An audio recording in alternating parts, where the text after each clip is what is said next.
ఆ! ఎప్పుడు ఒకవేళ వాళ్ళు కొడుతున్నారని జై శ్రీరామ్ అని అంటే మరి తర్వాత మనసులో దేవునికి తెలియదా హ్మ్. క్షమించడా అని అనుకుంటే అంతవరకు కొంత న్యాయంగానే కనబడుతుంది. కానీ ఆ కాంప్రమైజింగ్ స్పిరిట్ ఉంది చూశారు. అది అన్నిట్లలోకి పాకుతుంది. అది అన్నిట్లోకి కాదు. హ్మ్. రేపొద్దున అబద్ధ క్రీస్తు ప్రభుత్వం వచ్చినప్పుడు ఇదే లాజిక్ మీద వాడు 666 ముద్రేసుకుంటాడు. దేవునికి తెలియదా? లోపల యేసు రక్తం చేయమనుకుంటా నువ్వు ఏ ముద్రను వేసుకోరా అని అనుకుంటాడు. వీడి పేరు జీవ గ్రంథం నుండి కొట్టివేయబడుతుంది. సో ఆ మెంటాలిటీ మంచిది కాదు.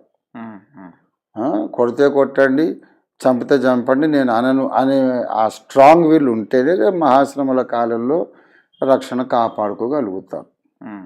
అదన్నమాట. ఓకే. Okay sir. ఓకే. అదేవిధంగా ఇంకొన్ని ప్రశ్నలు పంపించారు సార్.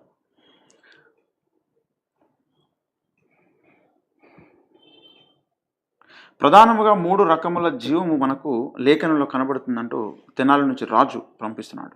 అవి ఏమిటంటే బయోస్, సూకే, జోయే రక్తంలో ఉన్నది.